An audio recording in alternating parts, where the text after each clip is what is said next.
Hi, this is Mardy once again and welcome to my channel.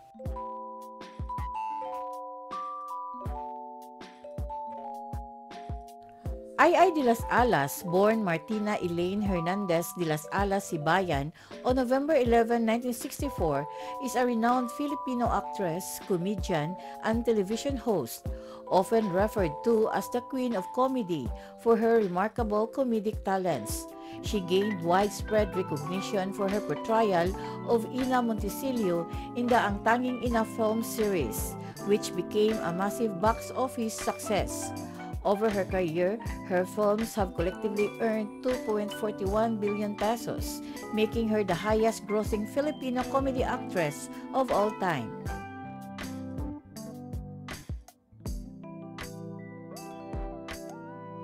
If you are new to my YouTube channel, please don't forget to like, comment, and subscribe. At para updated kayo sa mga susunod kong videos, please click the bell notification below. At sana po, don't skip the ads and please watch until the end of my video.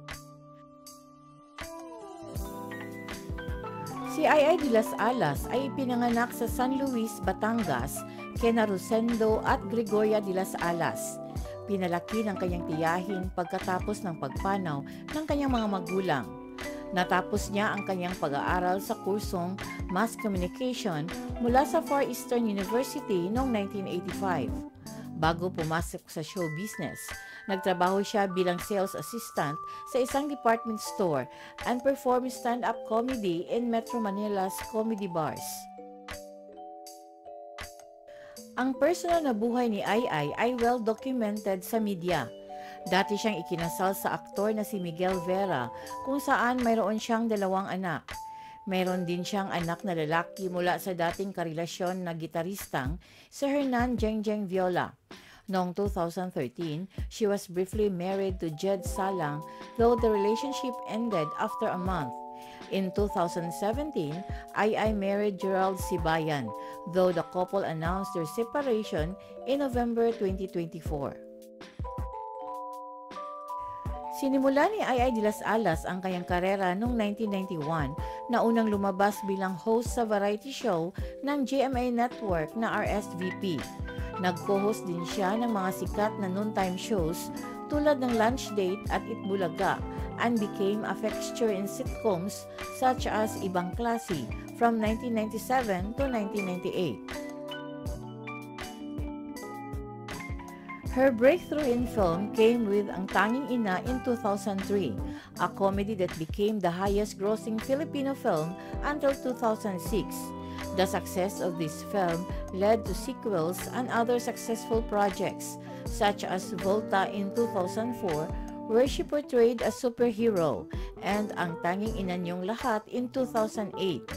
Ay also starred in the TV remake of Bituing Walang Ningning, playing Dorina's mother. Her versatility allowed her to branch out into music as well, releasing her first album, Ang Tanging Ina Niyo, which featured novelty songs. Kilala sa kanyang comedic timing at nakakaakit na mga pagtatanghal, nakatanggap si Ay ng maraming parangal sa buong karera niya, kabilang ang mga parangal mula sa Star Awards for Movies, FAMAS, Metro Manila Film Festival at Asian International Film Festival. Siya ay nanatiling isa sa pinakamahal na figura sa libangan ng mga Pilipino.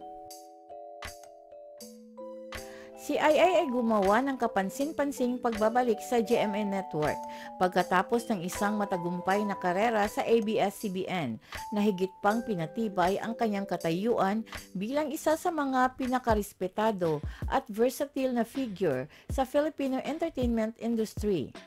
Through her career, Ay has proven herself to be an iconic figure in Philippine show business, capturing hearts with her humor, versatility, and warmth.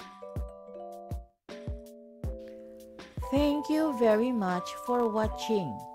And according to Romain Gary, humor is an affirmation of dignity, a declaration of man's superiority to all that befalls him.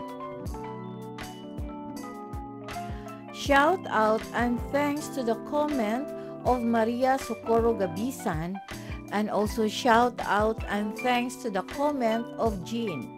Maraming salamat po. Special thanks to my source from Google, https://en.wikipedia.org, photo Quidditch2, https www.gmanetwork.com, and inspirational quote Quidditch2, https graciousquotes.com.